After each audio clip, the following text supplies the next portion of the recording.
while there will be plenty of unsung heroes recognised, there are bound to be a few eyebrows raised. So how does it all work? Well, Queen's Honours expert Lesley Hussell joins me. Lesley, great to have you on. I've always wondered how the system works. And, you know, sometimes you think, well, that's great. That person really does deserve to get a pat on the back, usually the unknown people. And then others, you think, really? Yeah, I know, Alex. Sometimes it looks as if the celebrities are getting all the headlines, and some of them may be great for some people, and others are thinking, well, not quite so sure. But I think actually sometimes with those famous people, we may not actually know what they're doing behind the scenes. They may be doing astonishing charity work that isn't actually getting the great headlines because it's very low key. And actually, the honour system does recognise some ordinary people doing extraordinary work. It's not just the famous names. And who decides this? I mean, I don't think the Queen sits there in Windsor Castle and looks through the phone book and picks people at random.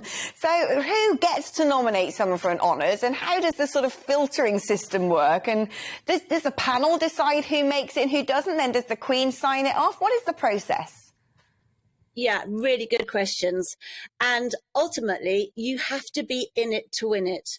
You might think that there's somebody you know who could be a great candidate, but they could spend years waiting for the letter to drop through their door onto the doormat, inviting them to accept an honour. And really, if you do know somebody who you think is worthy, then put them forward, nominate them. And if you're not sure if they have a realistic chance, talk to us at Awards Intelligence and we will give you a free and honest assessment. Our success rate is really good. It's 2 out of 3 compared to the 1 in 10 average for people who don't use our professional services. And the reason is we absolutely love what we do.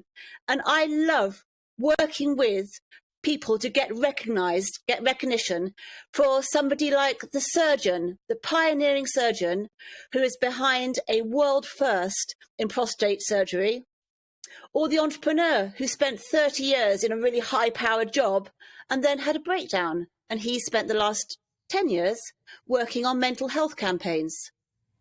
Now, when the celebs do get their gongs, who's putting them forward? Is this sort of a democratic process and it's sort of the general public saying, I think Sir Lewis Hamilton should be knighted? Or are there sort of people from the industry or people on panels who are nominating these people? Is there a diversity quotient? How does it work through the later stages of the process? Sure. So the famous names will obviously come to attention of the powers that be. But out there, all those ordinary people doing extraordinary things, they need to be put forward. And there's an open system. It's a transparent system. It's on the government gov.uk government website, where there's a form, a nomination form that you can fill in. Now, it can be quite a lot of work. We will spend normally 100 or 150 hours putting together a nomination, because what you have to show, Alex, and this is the crucial thing, it's impact. You have to change things for the better. You have to make British society a better place.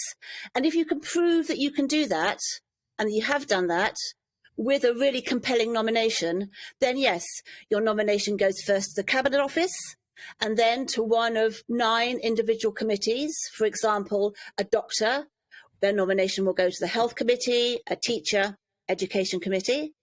And then when they have made a decision, it goes to number 10, and then it goes to the Queen for rubber stamping.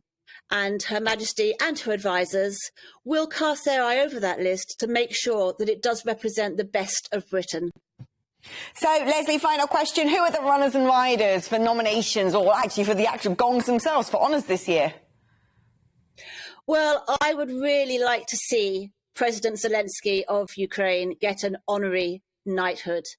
That man who absolutely outstanding leadership, incredible courage, and such an inspiration to people around the world. And then my favourite tip would be for Jimmy Anderson, the England cricketer, who has taken 600 test wickets, and no fast bowler has ever done that in the whole world. He's been playing for England for 20 years, so outstanding achievement. And then let's take somebody who's young, a 19-year-old woman, Zara Rutherford, who has become the first woman to fly solo around the world. And she did it in a microlight. Well, what's amazing about her is that part of her motivation is to use her achievement to inspire girls and young women to take up maths and tech and engineering subjects. So full credit to her.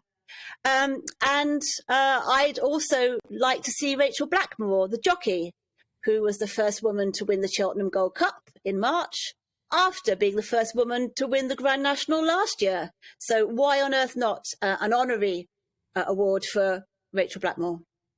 I'm disappointed you didn't say